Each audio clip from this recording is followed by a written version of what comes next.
how early do you want to pull in, say, a contractor who knows how the construction gets done? It's a good idea on almost every project to get someone with construction experience involved in pre-design or even planning, just to bounce ideas off them. And a lot of times you need to, and if you're going to do that, obviously they don't come for free. That you need to hire them. So there may be a contract you want to hire a specialized consultant if you're the owner, who is a construction firm who's going to say, "Hey, you got this in your design that you want to do this, but I'm not you. But here to tell you, you can do that cheaper by putting the pipe in this way." And you might not know, the designer might not know that. They may know it. There's a lot of knowledge you can get by pulling in people earlier than later. Okay. Here's a process that's called fast tracking, and this could be done either way. It's similar to the design build, but you could do this in design bid build if you like. So you can actually take the design portion, you're going to do your planning, and before you're really done with your planning, is maybe you're 90% set on, okay, we want it to be this way and that way, but we want to start this design. We're just going to go with this design based off our 90% planning. We're not fully published, but we got enough to start the design. Great. Get going early. And you know what? We're not fully done with the design. We're 95% done, and we have enough to at least to start the first parts of the construction. Great. So now you see what's happening here is we have overlap. Now, question for the group: what is there any negatives that you might see with this, with overlap? What might be some overlap negatives? We know the positive. The positive is we finish early. Oh, planning and design. What about the planning and design? While they're planning, they may not have finalized where the designs are already taken into. I mean, not all the planning instructions are given to the design side, so they already start creating something, and then they have to redesign portions until until they decide on something. Yeah, bingo. So yeah, you might have to do a redesign if something happened in the last 10% of the planning that changed and now it affects the design that I already started. Well, guess what? I got to go back and change it. And that when you go back and do that, that doesn't happen for free. That always costs money. So no, you still may be able to keep that schedule because maybe not all that work's lost. Maybe you only lost 10% of your work, but generally it's going to increase costs. At least the design costs are probably going to be more. Um, Similar with construction, similar thing, like you said, Robert. It's going to be the same thing. If you make a design change and you already put something in the ground, well, guess what? You're going to have to tear it out and fix it per whatever that design change is. Now, hopefully, you don't have to change the design, but inevitably, there's a reason why it's only 95% done. Maybe you got a comment from a city plan checker and they said you can't do it some way, or you missed something and something got caught and it already got constructed. Well, that's a cost. So these are all risks that someone who wants to do a fast track project is willing to take. They're saying that the cost of this redesign, the cost of this reconstruction, whatever risks there may be with overlapping construction with occupancy, which there would be some, could be safety considerations there. Those risks are not as high as the reward of having this building ready for occupancy right here as opposed to right there. Think of the condo project that's in Pomona that one of you mentioned. The If you can get these condos, let's just, we don't have a time frame on here, but let's just say there's 6 months between here and there. I have 6 months of, well, let's just say it's an apartment complex instead of a condo complex. I have 6 months of incoming rent that I'm getting as the owner of this complex, as opposed to if I don't have occupancy till there or till here, I've lost 6 months, and 6 months times 200 units times, a couple $1,000s a month or whatever the rent is. Well, that's a lot of money. If that turns into a couple $1 million starting here as opposed to, or here as opposed to there, maybe that, and it only takes me $1 million in redesign and reconstruction costs or $500,000, it's going to be worth it to me to fast track this project. So that's the idea of fast tracking. Okay, if you were to take and tablize all of these documents into one matrix, it might look something like this. You can have your, again, your one contract, your design build, your two contracts, your design bid build. I guess it says it right there, doesn't it? If you want to do low bid versions, you can low bid those, you can best value those, you can qualification base those. So it's all variations of things you can do. Okay, so I think this is my last slide. Thought-provoking questions to consider when deciding on project delivery method. So when you're in this, when you're trying to figure out, well, what kind of, and you won't, I don't think any of you are going to be in this position anytime soon. Hey, you need to decide on what type of project delivery you're going to do. But it's something to be aware of. If you were ever in this position, and certainly owners are going to be in this position, you always just have to look at the big picture. Well, what kind of project is it? Is it a big project? Is it a small project? Is it complex? Is it simple? Who's the owner of the project? You mentioned that with the low bid. Is it a public agency? Is it a private developer? There's going to be differences to how we can do things. Where's the project located? What permits do we need? What are our available resources just to even do this project? Right now, builders are kind of at a premium. I know if you're doing a home project, a home improvement project, getting someone to do that work right now, for whatever reason, they are really in demand and they're not easy to come by. And same thing with materials are quite a bit. Wood is very costly right now for whatever reason. So all things to consider on your project. And the last thing is, have others completed similar projects? So maybe you're doing again, SoFi Stadium project. How was that project completed by the same firm that did it in Atlanta? What model did they use? What did it work well, or were there problems with it that we could reorganize it? Some of these on big projects, the systems and the way these projects get done can get kind of complicated. So keep that in mind. Okay, no Family Feud. All right, that's my presentation. I'm going to stop sharing that. You know what? I needed to keep sharing, didn't I? Let me turn my share back on 1 second. We need to talk about the homework. Let's see. Let me move that over to the side. Screen share again, now that I stopped it. Okay, I'm back there. And let me pull this over. And turn that on.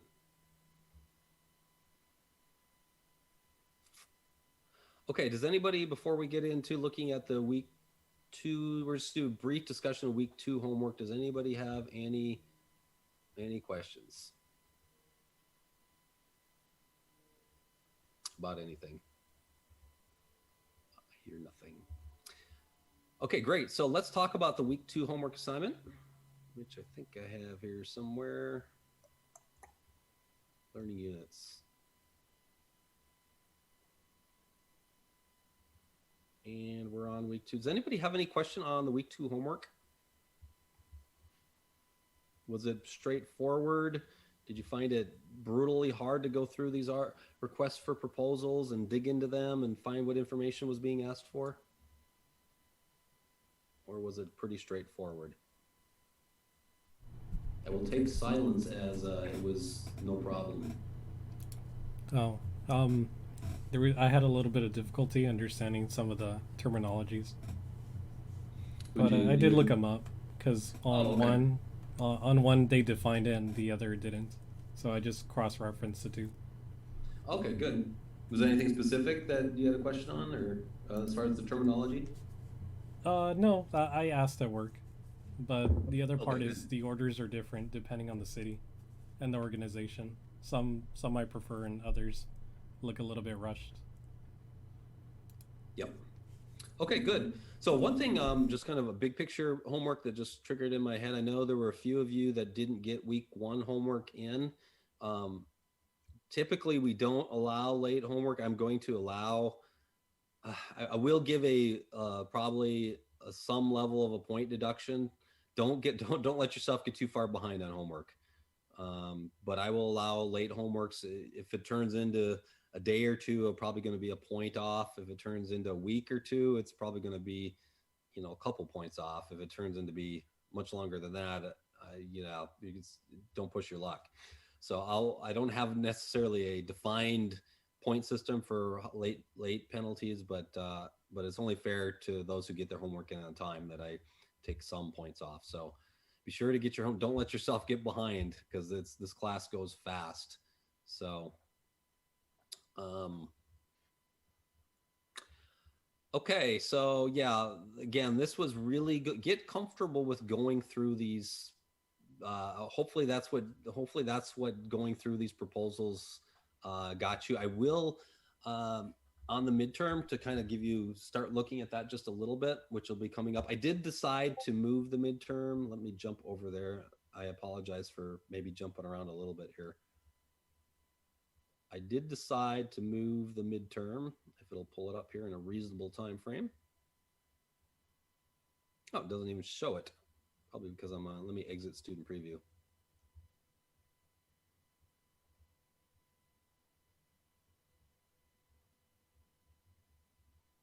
Now let me try that again. I think it's because it doesn't because I haven't posted it yet, which I won't until the day of the midterm. So we are sitting here we are on June 9th. I previously had the midterm due, I think on, did I say the 19th or the 18th? I could go look that up. I decided to move it to the 24th. So what I'm going to do, and the reason I'm doing that is we haven't even talked about lesson 3, which will be next week. I'll give you a preview of that here in just a bit. And what I'm also going to give you next Monday is a pre-read for the 24th midterm that will be due on the 24th. You'll be available on the 21st, a week after I give you the material, and it'll be due by the 24th. So what I'm going to give you for pre-read is simply some requests for proposals. And similar to what you've had to do in the homework assignments, I will ask you some questions related to what's on this document. So think about if you've done the homework and you've focused on what you need to do for the homework, you shouldn't have a problem getting a different request for proposal during a test format and going, okay, I know what's being asked here, and here's the information, and here's my answer. So that's what I'll be doing. But you'll want to read that proposal at least. I know reading these proposals are not fun, or I'm sorry, requests for proposals are not fun, but you need to at least skim through them, get an idea where things are at. A word to the wise, obviously look at what we've talked about in class, and you can, if you want to print them out and highlight them, or use a highlighter in your PDF viewer, however you want to do it, to kind of know, okay, here's what might be asked on the test. It's going to make it a lot easier. Your preparation by going through that would really help you. So that's my recommendation.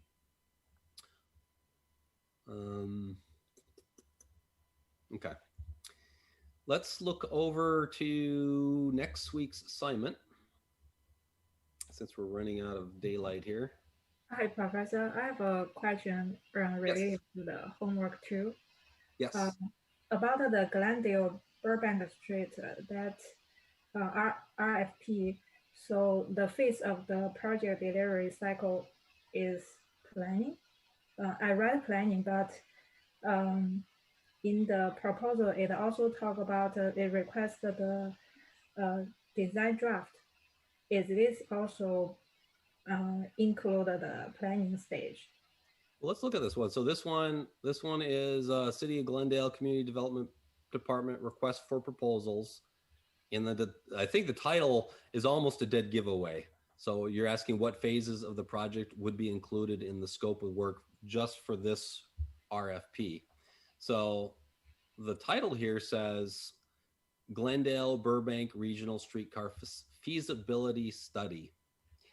So I'm sure we could dive into the actual RFP here, but right off the bat, the title says feasibility study. Anytime you're talking about a feasibility study, you're inevitably talking about a planning scope only. You wouldn't be doing any hardcore design, and you wouldn't be doing any construction. You're just trying to do some level of planning for the project. So the answer to this question would be planning. There might be other areas where it states that. Did anybody care to help me, since you guys are you all just looked at this, right? What was your, what do some of the other students think about this one? That question. How else could we know this is a planning RFP? In some of the task, it said preliminary a lot. It said like preliminary traffic analysis, preliminary Yep. costs. So let's see if we can find preliminary. There's one, preliminary cost estimates. There's 5 of them. Develop a preliminary operations plan. Let's see, did I start from the first one? Preliminary traffic. I'm going backwards. I shouldn't be going backwards. So yeah, lots of wording on preliminary. There might even be other things here. Let's see, existing conditions review. It's really going through this scope, and I know this is kind of just giving you exposure to these types of things. Let's see if there's anything in the initial statements here that might give it away as well. Probably a good place to start is the scope of work. And sorry, my computer goes so slow when I run Zoom.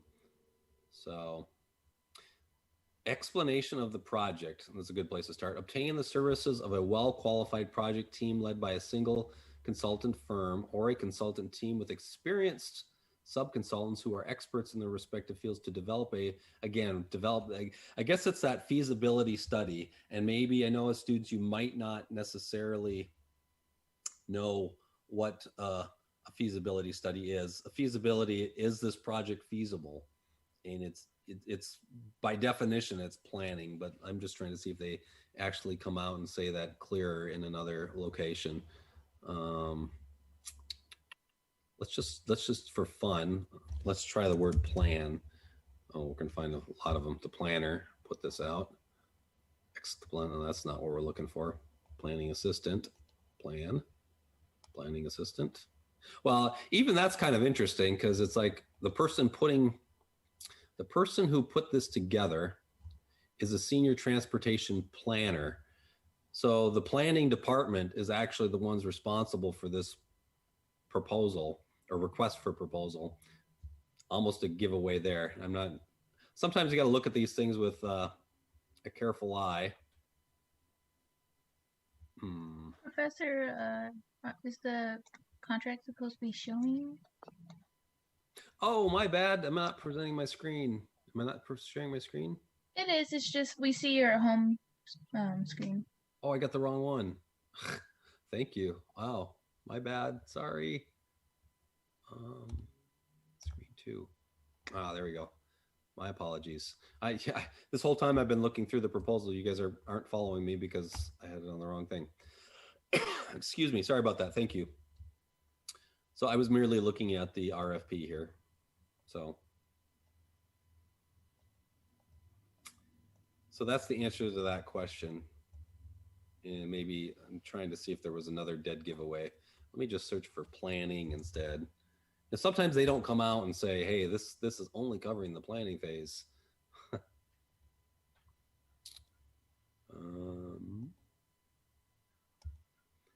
a lot of stuff on planning here.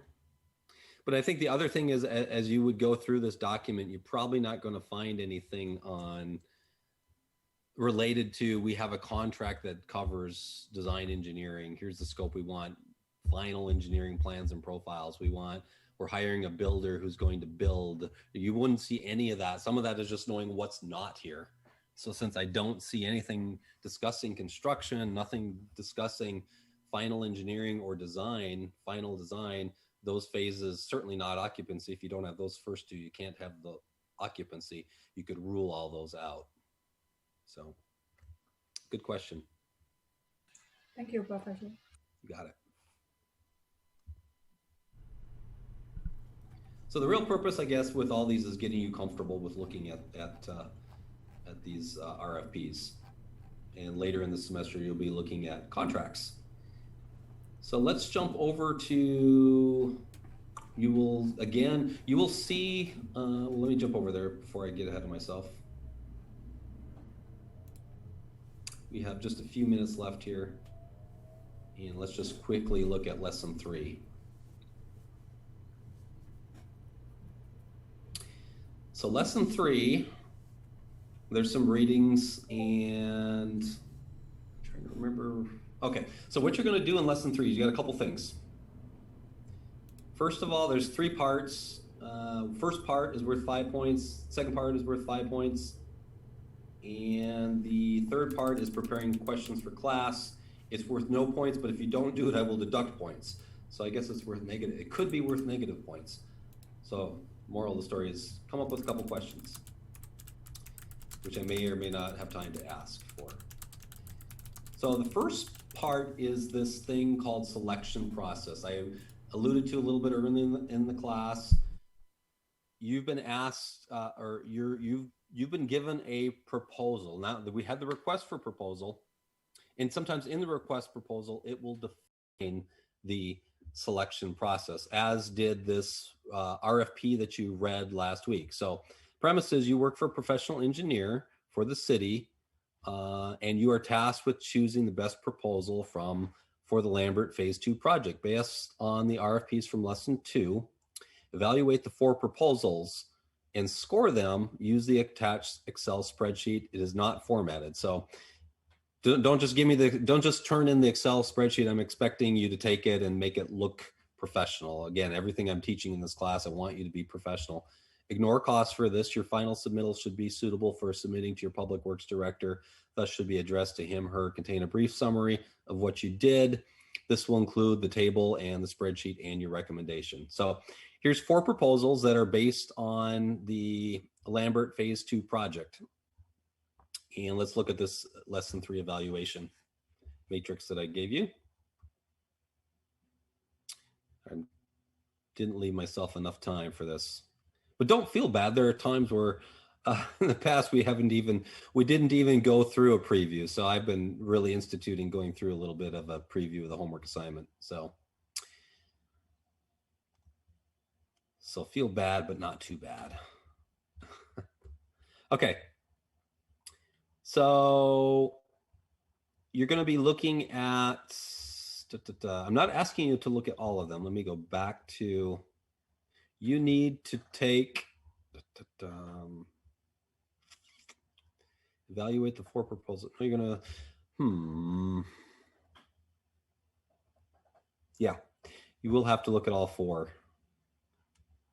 So what you're going to do is simply look at all 4 of those proposals, and you're going to look at these categories and you're going to score these. So basically you've got 100 points. You're not looking at costs, so you can just rule that one out or put not applicable. You're going to score them. So this is when we talked about best value. This is going to be a best value, right? Because we have 15% cost and looks like 85% other. This is very qualifications heavy leaning evaluation criteria, and we're going to be evaluating them on their expertise, their project approach, schedule, their compliance with the RFP, and then some of it on cost, but there isn't any cost information, so you will ignore that.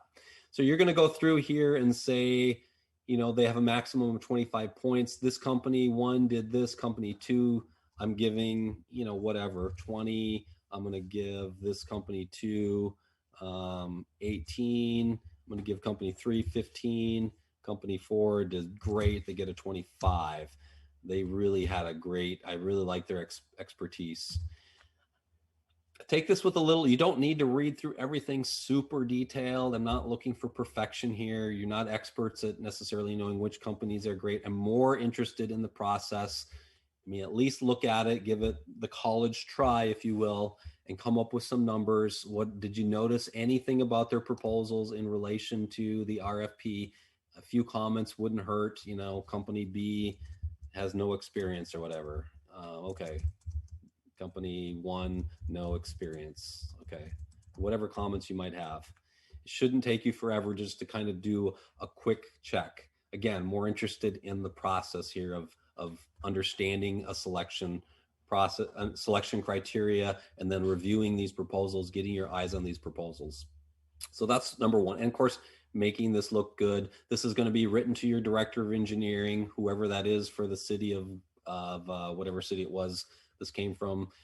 dear Mr. or Ms. whoever, we have reviewed these 4 companies and the following is a summary of our results would be a good intro, and then making it look good. Really, that's all there is to it. Put it on.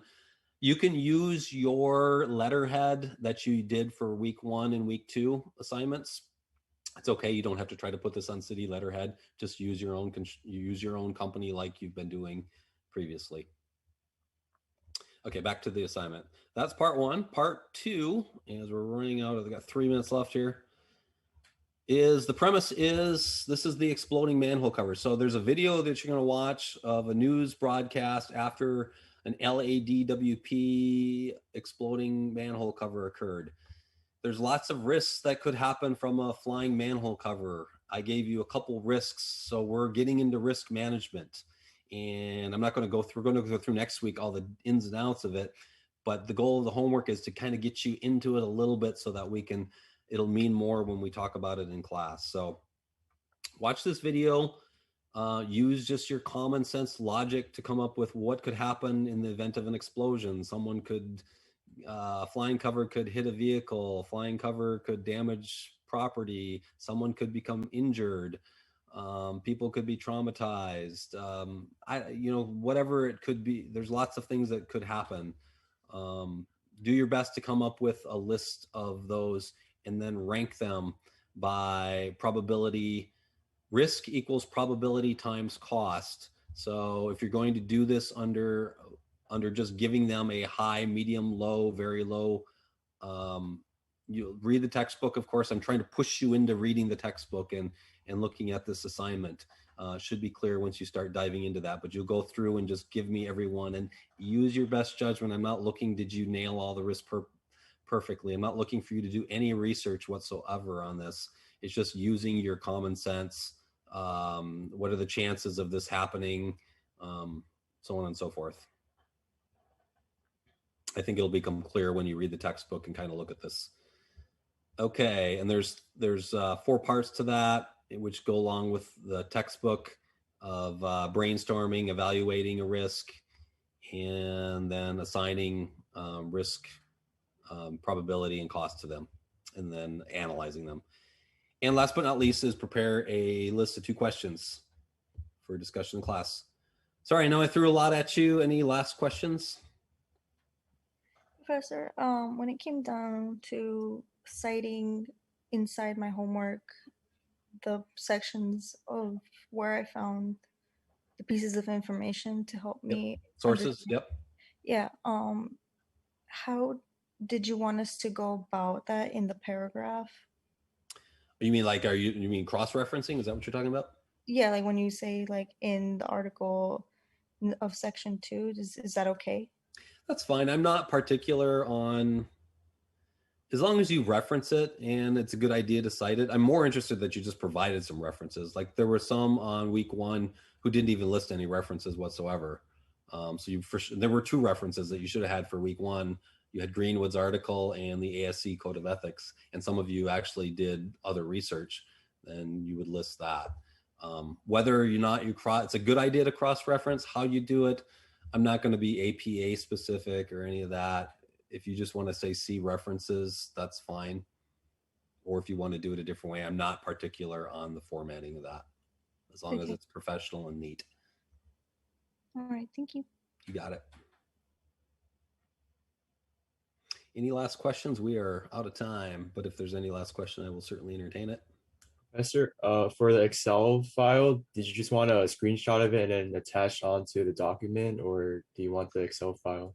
I want it, a screenshot's fine, as long as you make it look clean and professional. If you give me a really super pixelated thing, yeah, that won't be good, but definitely don't give me the Excel file. I want one for the submission. I want a single PDF for everything.